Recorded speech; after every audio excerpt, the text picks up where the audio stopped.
Hello friends, welcome to my channel study for you. So guys, जैसा कि आज जो आपका एसएससी सीएचएसएल का जो है 21 अक्टूबर का प्रथम पाली का एग्ज़ाम हो गया है दोस्तों, जिसका जो है मैं आपको बिल्कुल 100% एक्यूरेट आंसर के साथ जो है इस वीडियो में बताऊंगा। और आपको ये भी बता दूं कि आज जो आपका पेपर का लेवल आया था वो ज़्यादा टफ भी नहीं आया था और ज़्यादा ईजी भी नहीं आया था। यानी आप बोल सकते हैं आज जो आपका पेपर का लेवल रहा था वो आपका मॉडरेट लेवल का रहा था। आप इजीली जो दोस्तों 75 प्लस क्वेश्चन जो है अटेम्प्ट करके आ सकते थे। बस आपको जो है टाइम मैनेजमेंट का ध्यान देना था। तो देख लेते हैं कि किस प्रकार के जो आज आपके प्रथम पाली के एग्ज़ाम में क्वेश्चंस पूछे गए हैं। उससे पहले एक बात और दोस्तों कि जिन्होंने भी अगर चैनल को सब्सक्राइब नहीं किया है तो एसएससी से रिलेटेड पल पल की अपडेट के लिए जो है चैनल को सब्सक्राइब ज़रूर कर दीजिएगा। और बगल में ही आपको एक बेल आइकन यानी घंटे का निशान भी दिख रहा होगा, तो आप उसे भी जो ज़रूर प्रेस कर दीजिएगा। तो चलिए वीडियो को स्टार्ट करते हैं। तो आज का जो आपका पहला क्वेश्चन आया था दोस्तों कि जनवरी 2020 में जो है यस बैंक का सीईओ कौन थे। तो देखिए जनवरी 2020 में जो यस बैंक के सीईओ थे ये रवनीत गिल थे। तो रवनीत गिल जो आपका यहाँ पे करेक्ट आंसर हो जाएगा। बात कर ले वर्तमान में जो यस बैंक के सीईओ कौन है, तो ये प्रशांत कुमार हैं। तो ये भी आपको याद रखना है क्योंकि आपके क्वेश्चन में जो है जनवरी 2020 पूछा गया था। उसके बाद रवनीत गिल से जो पहले आपके यस बैंक के सीईओ थे ये राणा कपूर थे। ठीक है, तो ये भी आपको याद रखना है। और यस बैंक के जो फाउंडर हैं ये राणा कपूर हैं और अशोक कपूर हैं। तो इनका फाउंडर भी आपको याद रखना है। और इसका जो हेड क्वार्टर है वो आपका मुंबई महाराष्ट्र में है। तो ये भी आपको याद रखना है। तो रवनीत गिल जो आपका यहाँ पे करेक्ट आंसर हो जाता। नेक्स्ट क्वेश्चन आपका यहाँ पर आया था दोस्तों कि सचिन तेंदुलकर ने जो है अपना पहला ओडीआई शतक कितने मैचों के बाद जो है लगाया था। ठीक है, तो सचिन तेंदुलकर ने जो अपना पहला ओडीआई शतक जो है ये 78 मैच के बाद जो इन्होंने लगाया था।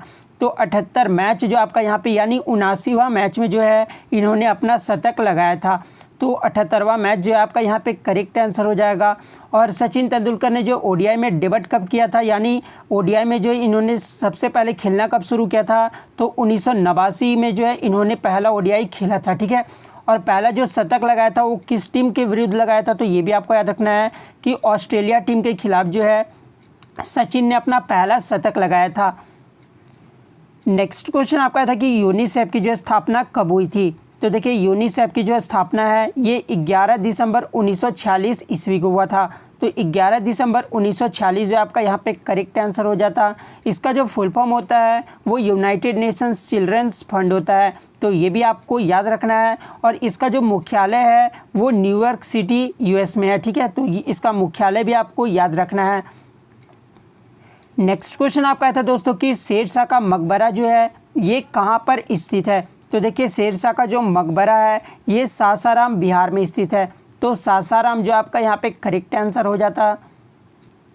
नेक्स्ट आपका था कि सबसे बड़ा नदी द्वीप कौन सा है। तो देखिए सबसे बड़ा जो नदी द्वीप है ये माजुली द्वीप है। तो माजुली द्वीप जो आपका यहाँ पे करेक्ट आंसर हो जाता। बात कर ले ये जो माजुली द्वीप है ये असम के ब्रह्मपुत्र नदी के मध्य में बसा हुआ है। तो ये भी आपको याद रखना है क्योंकि नदियों से भी जो आपके क्वेश्चंस पूछे जाते हैं कि माजुली द्वीप जो है ये किस नदी के किनारे बसा हुआ है, तो ब्रह्मपुत्र नदी है, फिर आपका करेक्ट आंसर हो जाएगा।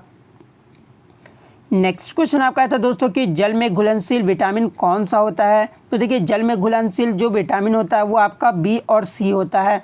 तो बी और सी जो आपका यहाँ पे करेक्ट आंसर हो जाएगा। बात कर ले वसा में घुलनशील विटामिन कौन कौन से होते हैं। तो वसा में जो घुलनशील विटामिन होते हैं वो ए, डी, ई और के होते हैं। ठीक है, तो ये चारों जो होते हैं वो वसा में घुलनशील विटामिन होते हैं। नेक्स्ट क्वेश्चन आपका यहाँ पर आया था दोस्तों कि हीराकुंड बांध जो है ये किस राज्य में है।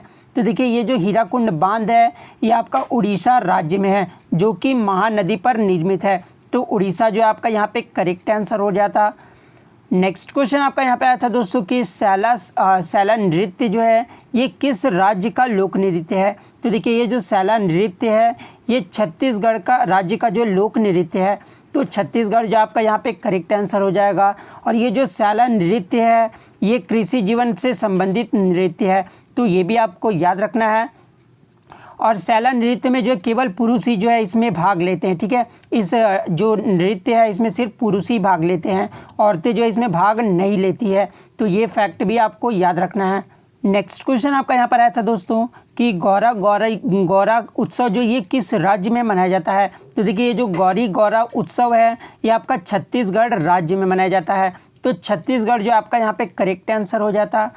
नेक्स्ट क्वेश्चन आपका यहाँ पर आया था दोस्तों कि MS वर्ड में जो है टेक्स्ट को सेंटर में अलाइन करने के लिए किस शॉर्टकट कुंजी का जो है प्रयोग किया जाता है। तो देखिए MS वर्ड में जो है टेक्स्ट को सेंटर में अलाइन करने के लिए जो है Ctrl+E जो है टाइप किया जाता है। ठीक है, तो Ctrl+E जो आपका करेक्ट आंसर हो जाएगा क्योंकि आपका शॉर्टकट कुंजी पूछा गया था। नेक्स्ट क्वेश्चन आपका था कि टीपू सुल्तान के वक्त जो है मैसूर साम्राज्य की राजधानी क्या थी। तो देखिए टीपू सुल्तान के वक्त जो मैसूर साम्राज्य की राजधानी थी वो श्रीरंगपट्टनम था। ठीक है, जो कि कर्नाटका में है। तो श्रीरंगपट्टनम जो आपका यहाँ पे करेक्ट आंसर हो जाएगा। बात कर ले टीपू सुल्तान के बारे में तो इनके पिता का जो नाम था वो हैदर अली था, तो ये भी आपको याद रखना है। और इनकी माता का जो नाम था वो फ़खरुसिन्हा था। ठीक है, तो ये भी आपको याद रखना है। और ये क्वेश्चन भी आपके पूछा जाता है कि दुनिया का जो पहला मिसाइल मैन किसे कहा जाता है। तो टीपू सुल्तान को जो है दुनिया का पहला मिसाइल मैन भी कहा जाता है। तो ये भी आपको याद रखना है। नेक्स्ट आपका आया था दोस्तों कि यूपीएससी में जो कौन सा सेवा सम्मिलित नहीं है। तो देखिए आपके ऑप्शन में था IPS, IAS और IFSS और डी मुझे पता नहीं आपके ऑप्शन में क्या दिया हुआ था, तो आप कमेंट बॉक्स में जो ज़रूर बता दीजिएगा कि आपके ऑप्शन डी में क्या दिया हुआ था। तो देखिए यूपीएससी में जो आपके सेवा सम्मिलित हैं वो आपके IPS है, IAS है और IFSS हैं। ठीक है, तो ये तीनों जो है वो यूपीएससी के जो है सेवा सम्मिलित है। इसके अलावा जो भी आपके ऑप्शन में होगा वो आपका करेक्ट आंसर हो जाएगा क्योंकि यहाँ पे जो आपका नहीं पूछा गया है। नेक्स्ट क्वेश्चन आपका यहाँ पे आता है दोस्तों कि 5th India international science festival 2019 का जो है कहाँ पर हुआ था। तो देखिए ये जो इंटरनेशनल साइंस फेस्टिवल हुआ था 2019 का, ये आपका कोलकाता का पश्चिम बंगाल में हुआ था। तो कोलकाता जो आपका यहाँ पे करेक्ट आंसर हो जाएगा जो कि 5 से 8 नवंबर तक चला था। ठीक है, तो ये भी आपको याद रखना है। नेक्स्ट क्वेश्चन आपका यहाँ पर आया था दोस्तों कि पोल जो है ये किस खेल में प्रयोग होता है। तो देखिए पोल जो है ये मल्लाखंब में जो है प्रयोग किया जाता है। तो मल्लाखंब जो आपका यहाँ पे करेक्ट आंसर हो जाता। नेक्स्ट क्वेश्चन आपका था कि स्वच्छता सर्वेक्षण 2019 में जो है प्रथम स्थान किस राज्य का मिला है। तो देखिए स्वच्छता सर्वेक्षण 2019 में जो प्रथम स्थान जो मिला है वो छत्तीसगढ़ राज्य का मिला है। तो छत्तीसगढ़ जो आपका यहाँ पे करेक्ट आंसर हो जाएगा। सेकंड जो राज्य को मिला है स्वच्छता सर्वेक्षण 2019 में वो झारखंड राज्य को मिला है। तो ये भी आपको याद रखना है। और बात कर ले शहर के बारे में दोस्तों, तो शहर को भी आपको याद रखना है कि सबसे स्वच्छ जो शहर रहा था वो इंदौर रहा था। तो ये भी आपको याद रखना। और इसकी जो राजधानी है वो भोपाल है। तो ये भी आपको याद रखना है। और 2020 में जो है छत्तीसगढ़ सबसे स्वच्छ राज्य भी बना है। मतलब कि 2019 में भी जो है छत्तीसगढ़ बना था और 2020 में भी जो है छत्तीसगढ़ सबसे स्वच्छ राज्य बना है। तो ये भी आपको याद रखना है। और इंदौर भी जो है 2020 में भी जो है सबसे स्वच्छ शहर बना है। नेक्स्ट क्वेश्चन आपका आया था कि राजाओं द्वारा जो है अपनी प्रशंसा या आत्मसम्मान के लिए किसका निर्माण किया जाता था। तो देखिए राजाओं द्वारा जो है अपनी आत्मसम्मान के लिए जो है ये यूलोजी का जो है निर्माण किया जाता था, जिसको इंग्लिश में प्रशस्ति भी बोला जाता है। तो प्रशस्ति जो आपका यहाँ पे करेक्ट आंसर हो जाता। नेक्स्ट आपका था दोस्तों कि कौन सा साइट जो है यूनेस्को की विश्व धरोहर सूची में जो है शामिल नहीं किया गया है। तो देखिए आपका ऑप्शन में जो अजंता दिया हुआ था, एलोरा दिया हुआ था, एलिफेंटा दिया और ऑप्शन सी मुझे पता नहीं है कि आपका क्या दिया हुआ था। तो देखिए ये जो अजंता, एलोरा और एलिफेंटा है ये तीनों जो है यूनेस्को के हेरिटेज लिस्ट में शामिल हैं। इसके अलावा जो भी आपके ऑप्शन में होंगे वो आपका करेक्ट आंसर हो जाएगा। नेक्स्ट आपका था कि भारतीय स्वास्थ्य विभाग के जो है अधिकारियों WHO के चीफ साइंटिस्ट कौन बने हैं। तो देखिए भारतीय स्वास्थ्य विभाग के अधिकारी जो WHO में चीफ साइंटिस्ट बने हैं ये सौम्या स्वामीनाथन यादव बने हैं। तो सौम्या स्वामीनाथन यादव जो आपका यहाँ पे करेक्ट आंसर हो जाता। नेक्स्ट आपका था दोस्तों कि प्रथम मानव विकास इंडेक्स जो ये कब प्रकाशित किया गया था।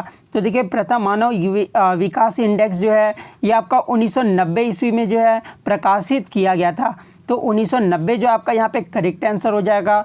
और यदि एग्ज़ाम में क्वेश्चंस पूछा जाए दोस्तों कि संयुक्त राष्ट्र विकास कार्यक्रम जो ये किसके द्वारा प्रकाशित किया जाता है, तो ये UNDP के द्वारा जो है प्रकाशित किया जाता है। तो ये भी आपको याद रखना है और ये हर साल जो है प्रकाशित किया जाता है।